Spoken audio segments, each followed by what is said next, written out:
नमस्कार, मी पंजाब डक. सर्वप्रथम शेतकऱ्याला सांगू इच्छितो की काल म्हटलं होतं ना, 28 ऑक्टोबर पर्यंत राज्यात दररोज वेगवेगळ्या भागात विखुरलेल्या स्वरूपाचा जोरात पाऊस पडणार आहे म्हणून हा अंदाज लागण्यात येतात.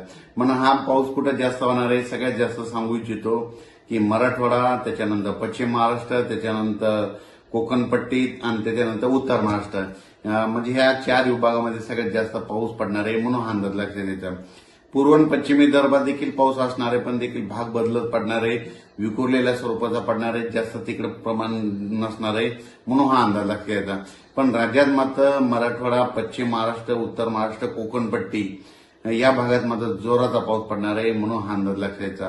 सांगायचं झालं तर जिल्ह्यावाही सांगायचं झालं तर आज देखील नांदेड जिल्हा झालं, लातूर जिल्हा झालं, परभणी जिल्हा झालं, हिंगोली जिल्हा झालं, यवतमाळ जिल्हा झालं, धाराशिव, बीड, जालना, संभाजीनगर, अहिल्यानगर, त्याच्यानंतर सोलापूर, कोल्हापूर, सांगली, सातारा, पुणे, त्याच्यानंतर कोकणपट्टी पूर्ण ह्या परिसरामध्ये आज रात्रीच्या खूप ठिकाणी विजेच्या कडकडाटासह पाऊस सुरू होणार आहे म्हणून हा अंदाज लागतेचा.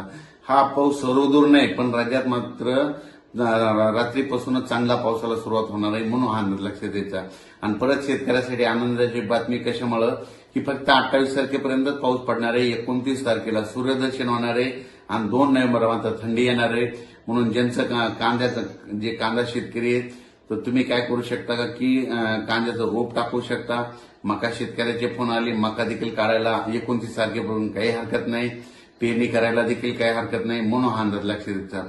पण राज्यात मात्र सध्या आणखी 4 दिवस हा शेवटचा पाऊस पडणार आहे. शेवटचा पाऊस असल्यामुळं सगळीकडे सर्वदूर पडत नाही, फक्त भाग बदलत पडतो म्हणून हे अंदाज लक्षात यायचा. म्हणजे हा शेवटचा राज्यातला शेवटचा पावसाळ्यातला शेवटचा पाऊस असेल. म्हणजे 28 तारखेपर्यंत असं 29 तारखेला सूर्यदर्शन होणार आहे, 2 नोव्हेंबरला थंडी येणार आहे म्हणून हा अंदाज लक्षात यायचा. त्याच्यानंतर 29, 30, 1 तारखेपर्यंत राज्यात धुके धुराळे देखील येणार आहे म्हणून हे देखील लक्षात यायचं. पण राज्यात मात्र आता 4 दिवस पावसाचे असणार आहेत म्हणून हा अंदाज सर्व शेतकऱ्यांनी लक्षात घ्यायचा. त्याच्यानंतर अचानक वातावरणात बदल झाला तर लगेच एक उद्या मेसेज दिला जाईल. धन्यवाद.